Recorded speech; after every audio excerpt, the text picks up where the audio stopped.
Are you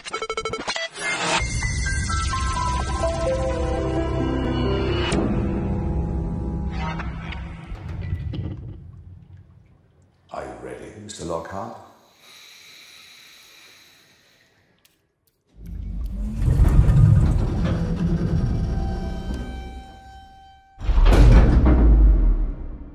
Then let us begin. I think I would call it a contemporary Gothic. Yeah, I think it's a really hard movie to define, but I'd go with mind-bending psychological thriller. Well, I think the genre, what's nice about this genre is that we're able to kind of conduct an experiment on the audience itself, right? You're watching this man be processed. He's going to this institution, Lockhart, and he's becoming a patient even though he doesn't want to be. But really, you're the patient, right? You're in a darkened room, and we're applying sound and image, and we're getting inside your brain. Well, I hope so. You know, it's not, it's an original movie, you know, it's, which is rare these days. I think it'll get a lot of different reactions. But I really hope that people embrace it, you know, because I think the world needs more original movies and more movies like this in terms of things that aren't done a lot.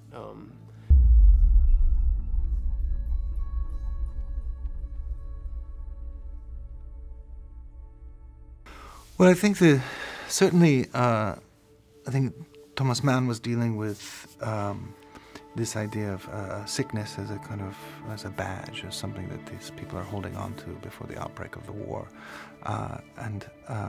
That's always been fascinating to me and to the writer Justin Hayth. So we were kind of, certainly that was one idea that we're sort of playing with, but we're also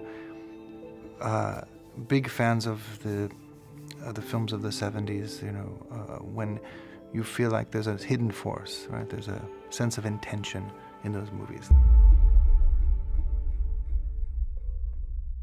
Well, I think people are always looking for a quick fix, you know, something to make them well. And whether that's a pill or it's like a juice cleanse or a steam bath, you know, like there's always going to be something that people think will help them live longer, make them healthier. And I think it's an obsession that maybe goes too far sometimes. You know, I think people are sometimes too concerned about it.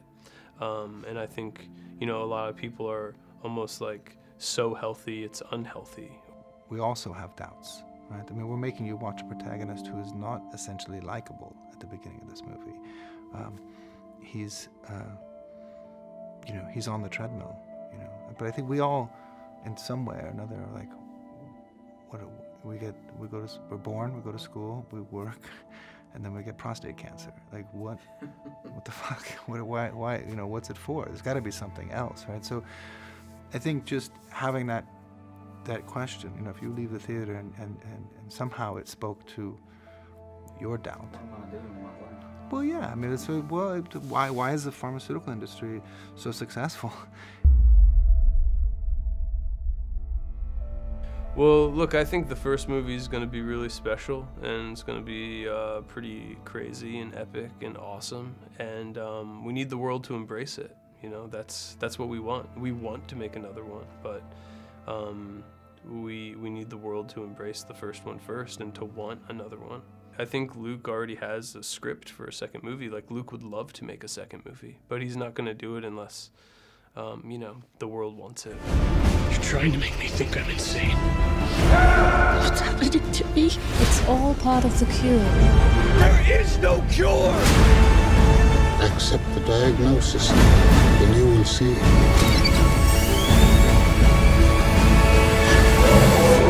It's wonderful here.